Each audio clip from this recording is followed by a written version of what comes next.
ಇವತ್ತು ಇಂಡಿ ಮತಕ್ಷೇತ್ರ ಮತ್ತು ನಾಗಠಾಣ ಮತಕ್ಷೇತ್ರ ಈ ಎರಡೂ ಕ್ಷೇತ್ರಗಳಲ್ಲಿ ದೊಡ್ಡ ಪ್ರಮಾಣದಲ್ಲಿ ಅಭಿವೃದ್ಧಿ ಕಾರ್ಯಕ್ರಮಗಳಿಗೆ ಶಂಕುಸ್ಥಾಪನೆ ಮತ್ತು ಲೋಕಾರ್ಪಣೆ ಕಾರ್ಯಕ್ರಮ. ಈ ಕಾರ್ಯಕ್ರಮವನ್ನ ಅತ್ಯಂತ ಸಂತೋಷದಿಂದ ಉದ್ಘಾಟನೆಯನ್ನ ಮಾಡಿದ್ದೇನೆ.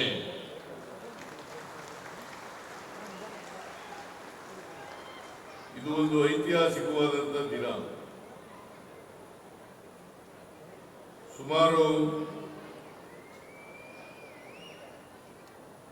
5,559 ಕೋಟಿ ರೂಪಾಯಿಗಳ 4,559 ಕೋಟಿ ರೂಪಾಯಿಗಳ ಶಂಕುಸ್ಥಾಪನೆ ಮತ್ತು ಉದ್ಘಾಟನೆ ಕಾರ್ಯಕ್ರಮಗಳಿಗೆ ಇವತ್ತು ಚಾಲನೆಯನ್ನು ಕೊಡ್ತಾ ಇದ್ದೇವೆ. ಎಲ್ಲ ಕಾರ್ಯಕ್ರಮಗಳು ಇಷ್ಟೊಂದು ದೊಡ್ಡ ಪ್ರಮಾಣದಲ್ಲಿ ಕಾರ್ಯಕ್ರಮಗಳಾಗಬೇಕಾದ್ರೆ ಶ್ರೀ ಯಶವಂತರಾಯಗೌಡ ಪಾಟೀಲ್ ಶಾಸಕರು ಮತ್ತೆ ವಿಠಲ್ ಅವರಿಬ್ಬರು ಕೂಡ ಕಾರಣಕರ್ತರು ಅಂತಕ್ಕಂಥ ಮಾತುಗಳನ್ನು ಈ ಸಂದರ್ಭದಲ್ಲಿ ಹೇಳಲಿಕ್ಕೆ ಬಯಸ್ತಾ ಇದ್ದಾರೆ. ಎರಡೂ ಕ್ಷೇತ್ರಗಳಲ್ಲಿ ಶಂಕುಸ್ಥಾಪನೆ ಉದ್ಘಾಟನೆ ಆಗ್ತಾ ಇದೆ. ನಾನು ಇಂಡಿಗೆ ಬರ್ತಾ ಇರ್ತಕ್ಕಂಥದ್ದು ಬಹಳ ಸಾರಿ ಬಂದಿದ್ದೀನಿ.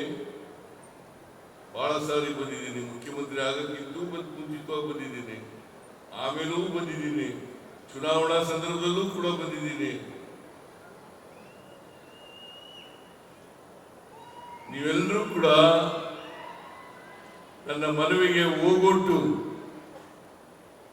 ಕಳೆದ ಚುನಾವಣೆಯಲ್ಲಿ ಯಶವಂತರಾಯಗೌಡ ಅವರನ್ನ, ವಿಠಲ್ ಅವರನ್ನ ಬಹಳ ದೊಡ್ಡ ಬಹುಮತದಿಂದ ಗೆಲ್ಲಿಸಿಕೊಟ್ಟಿದ್ದೀರಿ.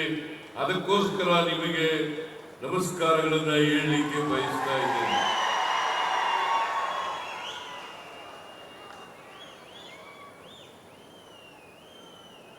ಈಗಾಗಲೇ ನಮ್ಮ ಉಪಮುಖ್ಯಮಂತ್ರಿಗಳು ಮುಂದಿನ ವಿಧಾನಸಭಾ ಚುನಾವಣೆಯಲ್ಲೂ ಕೂಡ ನೀವು ನಮಗೆ ಆಶೀರ್ವಾದವನ್ನು ಮಾಡಬೇಕು ಅಂತ ಹೇಳಿದ್ದಾರೆ. ನಾನು ಮತ್ತೊಮ್ಮೆ ನಿಮ್ಮಲ್ಲಿ ಮನವಿಯನ್ನ ಮಾಡುತ್ತೇನೆ. ಕರ್ನಾಟಕದಲ್ಲಿರ್ತಕ್ಕಂಥ ಕಾಂಗ್ರೆಸ್ ಸರ್ಕಾರ ಬಹಳ ಪ್ರಾಮಾಣಿಕವಾಗಿ ಅಭಿವೃದ್ಧಿ ಕೆಲಸಗಳನ್ನ ಮಾಡ್ತಾ ಇದೆ. ಇವತ್ತು ಇಂಡಿ ಮತ್ತು ನಾಗಠಾಣ ಮತಕ್ಷೇತ್ರಗಳಲ್ಲಿ 4,559 ಕೋಟಿ ರೂಪಾಯಿಗಳ ಕೆಲಸ ನಡೀತಾ ಇದ್ದಾವೆ ಅಂತಂದ್ರೆ ಈ ಸರ್ಕಾರ ಅಭಿವೃದ್ಧಿ ಪರವಾಗಿರ್ತಕ್ಕಂಥ ಸರ್ಕಾರ ಅಂತಕ್ಕಂಥದನ್ನ ತೋರಿಸುತ್ತೆ. ಇದನ್ನ ನಾವು ಅರ್ಥ ಮಾಡ್ಕೋಬೇಕಾಗ್ತದೆ. ನಮ್ಮ ವಿರೋಧ ಪಕ್ಷದವರು ಕರ್ನಾಟಕದಲ್ಲಿ ಅಭಿವೃದ್ಧಿ ಕೆಲಸಗಳೆಲ್ಲ ನಿಂತೋಗಿದ್ದಾವೆ. ಗ್ಯಾರಂಟಿ ಯೋಜನೆಗಳನ್ನು ಜಾರಿ ಮಾಡಿದ ಮೇಲೆ ಕರ್ನಾಟಕ ಸರ್ಕಾರದಲ್ಲಿ ಹಣ ಇಲ್ಲ.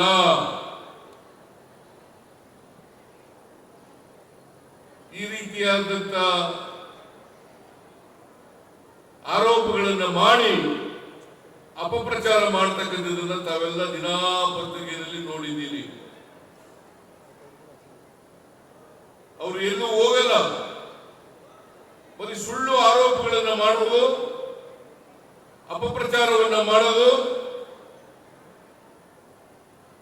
ಪ್ರಚಾರವನ್ನ ಗಿಟ್ಟಿಸ್ಕೊಳ್ತಕ್ಕಂಥದ್ದು, ಈ ಕೆಲಸದಲ್ಲಿ ನಿರತರಾಗಿರ್ತಕ್ಕಂಥದ್ದನ್ನ ತಾವೆಲ್ಲ ನೋಡ್ಲಿಕ್ಕೆ ಸಾಧ್ಯ ಆಗ್ತದೆ. ಇವತ್ತು ಸುಮಾರು 4,157 ಕೋಟಿ 4,157 ಕೋಟಿ ಶಂಕುಸ್ಥಾಪನೆಗೆ ಖರ್ಚು ಮಾಡತಕ್ಕಂಥ ಹಣ 4,157 ಕೋಟಿ. ಮತ್ತೆ ಉದ್ಘಾಟನೆ ಆಗ್ತಕ್ಕಂಥ ಹಣ 401 ಕೋಟಿ. ಒಟ್ಟು 4,559 ಕೋಟಿ ರೂಪಾಯಿಗಳಿಗೆ ಅವ್ರು ಬಂದು ನೋಡ್ಬೇಕು. ಇಲ್ಲಿ ವಿರೋಧ ಪಕ್ಷದವರು ನಾನು ಅನೇಕ ಸಾರಿ ಅವರಿಗೆ ಆಹ್ವಾನ ಕೊಟ್ಟಿದ್ದೇನೆ.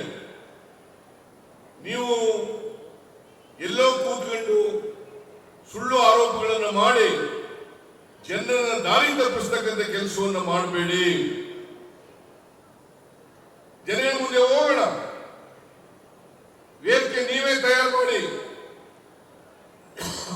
ಆ ವೇದಿಕೆಗೆ ನಾನು ಬರ್ತೇನೆ. ಇಬ್ರು ಒಟ್ಟಿಗೆ ಒಂದೇ ವೇದಿಕೆಯಲ್ಲಿ ನಾವು ಕಳೆದ 2 ವರ್ಷಗಳಲ್ಲಿ ಏನ್ ಮಾಡಿದ್ದೀವಿ, ಹಿಂದೆ 5 ವರ್ಷಗಳಲ್ಲಿ ನಾವೇನ್ ಮಾಡಿದ್ದೀವಿ, ನೀವು 4 ವರ್ಷದಲ್ಲಿ ಏನ್ ಮಾಡಿದ್ರಿ ಅಂತಕ್ಕಂಥದನ್ನ ಜನರ ಮುಂದೆ ಇಡೋಣ. ಇದನ್ನ ಇಟ್ಟರೆ ಜನ ತೀರ್ಮಾನ ಮಾಡಲಿ. ನಾವು ಪ್ರಜಾಪ್ರಭುತ್ವದಲ್ಲಿ ನಂಬಿಕೆ ಇಟ್ಕೊಂಡಿರ್ತಕ್ಕಂಥವ್ರು, ಜನರ ಅಭಿಪ್ರಾಯಕ್ಕೆ ಮನ್ನಣೆ ಕೊಡ್ತಕ್ಕಂಥವ್ರು.